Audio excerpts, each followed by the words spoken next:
Merhaba değerli izleyiciler. Kuantum bilgi sayımın temelleri serimizin bu bölümünde kuantum saati, ölçüm problemi ve rastgelelik üzerinde konuşacağız.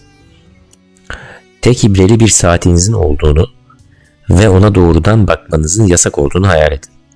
Sadece elin hangi sayıyı işaret ettiği ile ilgili sorular sorabilirsiniz. Ancak bu sorular bile sınırlıdır. Yalnızca ibrenin saat kadranında belirli bir sayıyı işaret edip etmediğini sorgulayabilirsiniz. Örneğin ibrenin 12'yi mi yoksa 4'ü mü gösterdiğini sorduğumuzda eğer bu sıradan bir saat olsaydı ibre herhangi bir yönü işaret edebileceğinden evet cevabı almak şans eseri olurdu. Ancak kuantum saati sıradan bir saat gibi davranmaz. Elin belirli bir sayıyı gösterip göstermediğini sorduğumuzda ya evet cevabı alırsınız ya da size sorduğunuz yönün tersi yönü gösterdiği söylenir. Elin 2'yi gösterip göstermediğini sorarsanız ya evet ya da 6'yı gösterdiği söylenir. Aynı şekilde 4'ü gösterip göstermediğini sorarsanız ya evet ya da onu gösterdiği yanıtını alırsınız. Bu tuhaf davranış elektronun dönüş davranışına benziyor ve bu da bizi kuantum hesaplamada kübit kavramına götürüyor. Kübitleri kullanarak hesaplamaları etkili bir şekilde gerçekleştirmek için spin ölçümlerini yöneten kuralları anlamamız gerekir. Bu bağlamda çoklu ölçüm yapmanın sonuçlarını ele alarak başlayalım. Kuantum ölçümleri belirli bir anlamda tekrarlanabilir. Aynı ölçümü birden çok kez yaparsanız her seferinde aynı sonucu elde edersiniz. Bir elektronun dönüşünü dikey yönde ölçmeye karar verdiğimizi varsayalım. Birincisinin arkasına bir yukarıya doğru sapan elektronları, diğeri aşağı doğru sapan elektronları yakalayacak şekilde hizalanmış iki ölçüm cihazı daha yerleştirirsek şunu gözlemleriz. Birinci cihaz tarafından yukarıya doğru saptırılan elektronlar, ikinci cihaz tarafından da yukarıya doğru saptırılacaktır. Ve aşağı doğru sapan elektronlar aynı şekilde benzer bir durumu gösterir. Bu tutarlılık 0 derece yani dikey yönde K dönüşüne sahip olduğu ölçülen bir elektronun ölçüm tekrarlanırsa bu K dönüşünü koruyacağı anlamına gelmektedir. Saat benzetmemizde ibre her zaman tutarlı bir şekilde 12 veya 6'yı gösterir. Bir sonraki husus ölçüm yönünü değiştirirsek ne olacağıdır.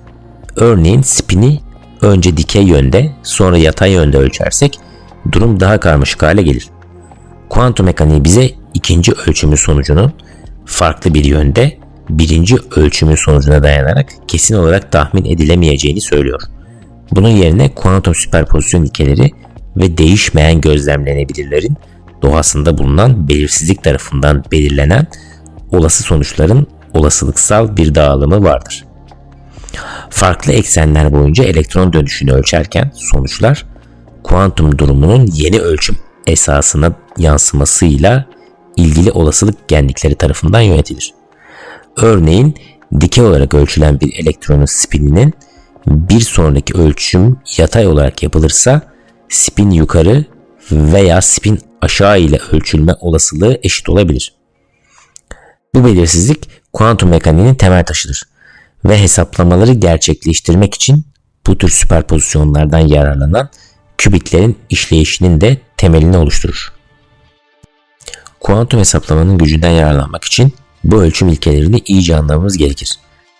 Aynı eksen boyunca tekrarlanan ölçümler bir tür kuantum determinizmini yansıtan sonuçlar verir.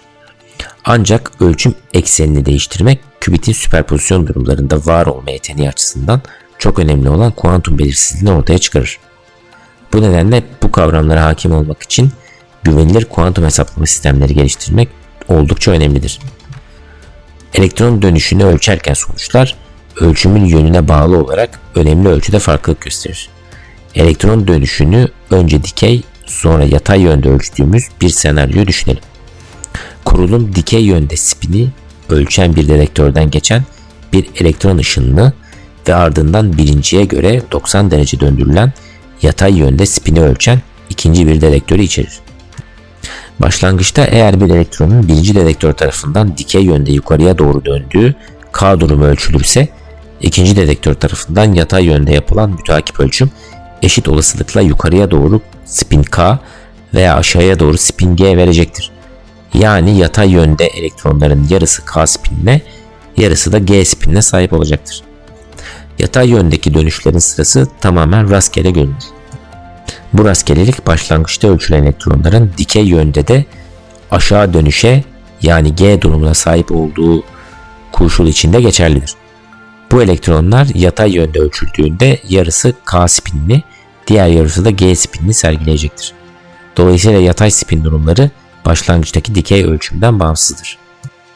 Tekrar saat benzetmesini düşünün. Saat ibresinin 9'u gösterip göstermediğini sorduğumuzu ve ardından 3'ü gösterip göstermediğini sorduğumuzu varsayalım. Birçok saat için ikinci sorunun yanıtları rastgele görünecektir. Saatlerin yarısı ibresi 3'ü işaret edecek şekilde ve diğer yarısı da 9'u işaret edecek şekilde konumlanmıştır. İkinci soruya verilen yanıtlar birinciye verilen yanıtlarla ilişkili değildir. Şimdi 3 ölçümü ardı ardına yaptığımızda ne olacağını inceleyelim. Önce dikey yönde, sonra yatay yönde ve son olarak da tekrar dikey yönde. Dikey yönde K spinli elektronlardan başlayarak yatay olarak ölçtüğümüzde yarısı K spinli, yarısı G spinli olacaktır. İkinci ölçümden itibaren yatay spinli K spinli elektronlara odaklanarak dikey yönde tekrar ölçüldüğünde yarısı bu elektronların bir kısmının K spini, diğer yarısı da G spinini sergileyecek şekilde konumlanacaktır. Döndürme durumlarının sırası bir kez daha rastgeledir. Elektronların başlangıçta dikey yönde K spinine sahip olması, ara yatay ölçümden sonra dikey olarak ölçüldüğünde spinlerini belirlemez. Bu gözlemlenenlerden 3 önemli sonuç çıkartabiliriz. Aynı ölçümü tekrarladığımızda her defasında aynı sonucu elde ederiz. Bu da bazı ölçümlerin kesin yanıtlar sağladığını göstermektedir. Farklı bir ara ölçümün getirilmesi rastgeleliği ortaya çıkarır. Bir dizi sorunun sonuçları ara ölçümün etkisi nedeniyle rastgele görünebilir. Ölçüm eyleminin kendisi sistemi etkiler. Aynı soruyu arka arkaya 3 kez sorarsak cevaplar tutarlı olur. Ancak ikinci sorunun farklı olması birinci ve üçüncü ölçüm arasındaki tutarlılığı bozar ve ikinci ölçümün sistemi etkilediğini gösterir. Bu içgörüler kuantum mekaniğinin temel ilkelerini vurgulamaktadır. Ölçümler kuantum durumunu etkiler. Ölçüm sırasına bağlı olarak rastgelelik ve bağımlılık getirir. Bu davranış kuantum sistemlerinin işleyişinin temelini oluşturur ve kuantum hesaplamanın gücünü anlamak ve kullanmak için çok önemlidir. Klasik mekanikte havaya atılan bir topun yolunu düşünün. Yörünge matematiksel yöntemler kullanılarak hesaplanabilir. Ancak bunu yapmak için topun kütlesi ve başlangıç hızı gibi belirli niceliklere ihtiyacımız vardır. Bu miktarların nasıl ölçüldüğü teorinin bir parçası değildir. Bunun bilindiğini varsayıyoruz. Örtülü varsayım, ölçüm eyleminin kendisinin problem için önemli olup olmadığıdır. Bu fırlatılan top durumunda anlamlıdır. Örneğin bir radar cihazı kullanarak başlangıç hızını ölçebiliriz. Bu topun üzerinden seken fotonları içerir ve bu fotonlar topa bir kuvvet uygularken bu etki ihmal edilebilir ve göz ardı edilir. Klasik mekaniğin temelinde yatan felsefe budur. Ölçümler nesneleri etkilerken deneyler bu etkilerin göz ardı edilebileceği ve dolayısıyla göz ardı edilebilecek şekilde tasarlanabilir. Kuantum mekaniğinde genellikle atomlar veya elektronlar gibi çok küçük parçacıkları inceliyoruz. Burada parçacıklardan sıçrayan fotonların etkisi artık göz ardı edilemez hale gelir. Belirli ölçümleri yapabilmek için sistemle etkileşime girmemiz gerekir ve bu etkileşimler sistemi etkileyecektir. Bu nedenle artık onları görmezden gelemeyiz. Ölçümün kuantum mekaniği teorisinin temel bir bileşeni haline gelmesi şaşırtıcı olmasa gerek.